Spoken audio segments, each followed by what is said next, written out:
The emerald ash borer is a beetle that was discovered in Detroit around 2002. It is believed to have entered the country on wooden packing materials from China. It is estimated that the emerald ash borer has destroyed millions of ash trees throughout the United States and Canada. Cedar Falls was notified of the beetle around 2005-2006 and have been taking action ever since. We started working with area nurseries, indicating that we wanted to limit the number of ash trees that we purchased, tried to change some ordinance requirements that would not allow ash trees to be planted on public property, basically in anticipation that we were going to have some issues with this pest working its way towards Iowa. We started removing the ash trees out of the city right-of-ways and on city property about roughly 5 years ago.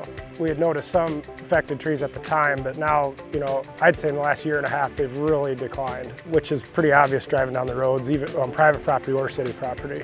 Unfortunately, the beetle is a pest, and when this pest has infected a community, it is impossible to stop their spread. You can treat your trees. For the most part, you'd have to treat your trees for forever, basically. So it's something that can't be stopped. It's working its way through the United States, and individuals basically have, or communities have the option of either cutting the trees down and replacing them, or treating them to try to slow down the decline of their trees. The emerald ash borer infects the ash tree by laying eggs in the tree. So the insect goes in behind the bark in the cambium layer and lays the egg in there, and then it turns into a larva, which the larva feeds on the layer of the tree that brings nutrients up to the tree, which is why the tree dies from the top down, which I'm sure is very obvious when you're especially about a year ago.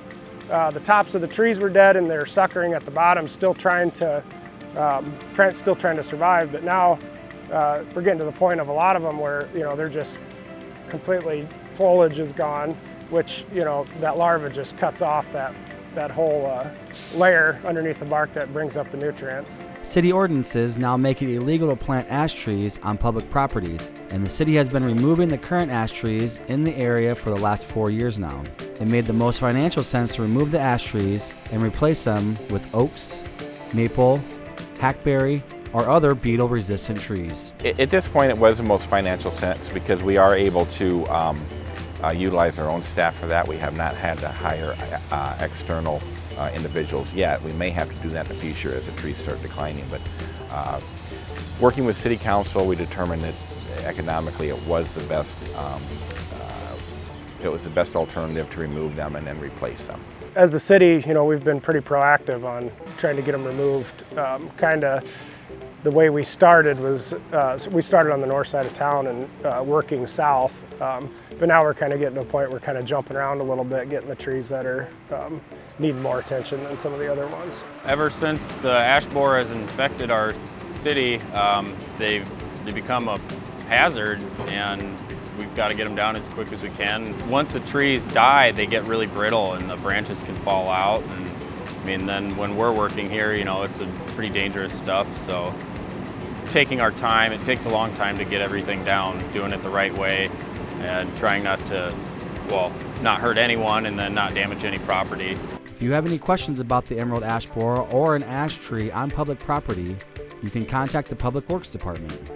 If there's a tree that they think has an emerald ash borer in the area between the sidewalk and the street curb, they can certainly contact the city.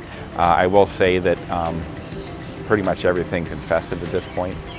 For private property trees, it would be best to contact a local nursery or a local tree removal company for an assessment. Yes, we do have ordinance language that even if it's on private property, the property owner has a responsibility to remove it, because that tree can cause damage not only to their property and also their next door neighbor property.